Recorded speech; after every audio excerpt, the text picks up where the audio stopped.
Hi everyone, it's Heidi from flutterbyheidi.co.uk and I'm an independent Stampin' Up! Demonstrator based in the United Kingdom, and today I'm working with the beautiful Hydrangea Haven stamp set that is part of the mini catalogue and is carrying over to the annual catalogue as well. And it's beautiful Hydrangea themed images and lovely sentiments as well, some little teeny tiny ones. The tags, there are dies that coordinate and you've got little tags and accents as well as this lovely strip that cuts out lots and lots of flowers all in one go. So I'm just going to go for a quick and easy card today. This is the sort of card that you can put together in minutes when you've got a sudden surprise card that you need to make, and it's this one here. And I've just used a little bit of our sheer ribbon and some of the pearls that come with it as well, and I've just used the head of that main image. So you're going to start off with a card base, which is half a sheet of A4 cut in half at portrait. So for me that's 29 by 10.5 scored at 14.5. If you work in inches, 11.5 by 4 1/8 scored at 5 3/4.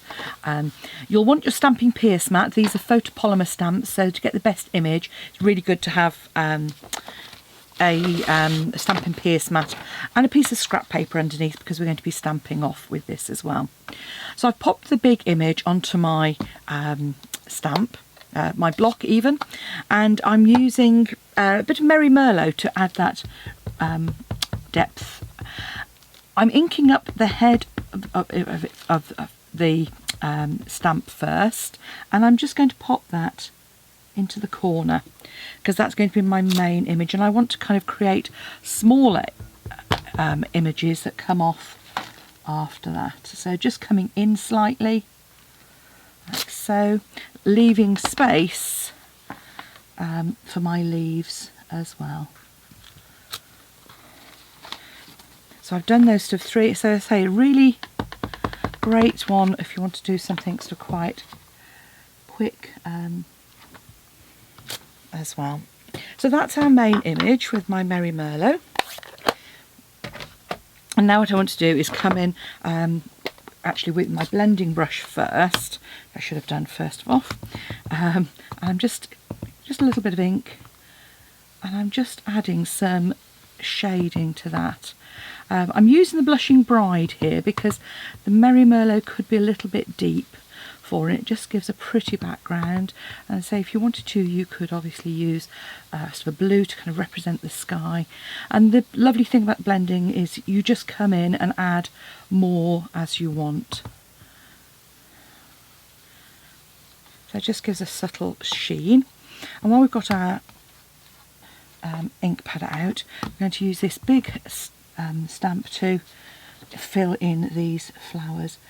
Now this isn't a precise one, so you just come in and it gives a really nice sort of sketchy effect, and it's because it's a distinctive one, it's already got some shading in it, so you've actually already got some variation in shades. I'm going to pop in with my let's go for Old Olive. And again here I'm using this one, I'm using the main colour, my Old Olive, for the outline.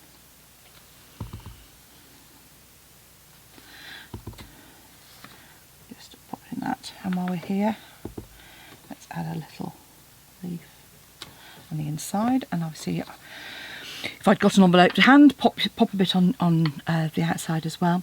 And then just to show you, so this, if you stamped it straight off you would get that lovely texture already, so you don't need to worry about it, but you could stamp off and you'd get a lighter effect as well.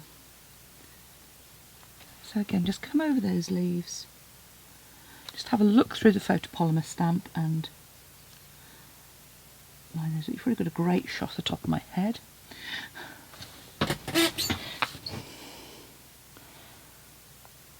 Okay.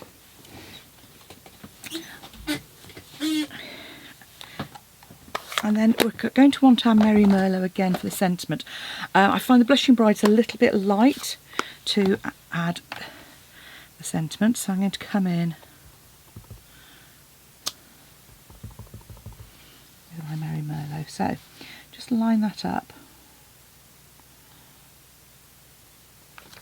Okay, you make me smile.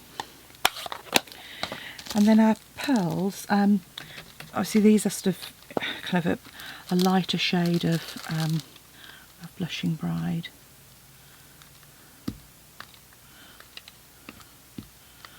So just pop a couple of those pearls about. Now I haven't got a ribbon that actually is this colour, so what I thought I would do was actually go for the Soft Succulent, which is a sheer ribbon again, and it's in one of the new in colours. And I'm just going to see, yeah, that's not bad. And to get this little sort of flag, all I'm using is just a glue dot, so I'm kind of folding it in half, grabbing a glue dot on that. You could use a bit of Stampin' Seal Plus as well if you wanted. It just creates a little dot, and conveniently these are also just the same size as the pearls, so you can pop yourself an extra pearl on the top there for a very quick and easy little card. Whether you go for Gorgeous Grape and Highland Heather, or Merry Merlot and Blushing Bride. Either way, quick, easy, but a really pretty card that you can just pop in the post to somebody at any time. If you'd like to purchase any of the products you've seen today, just pop along to my blog at flutterbyheidi.co.uk, or click on the description bar below this video, and that'll provide you with links to take you straight to my shop. Really appreciate it if you were to choose me as your demonstrator. Thank you for watching. Bye for now.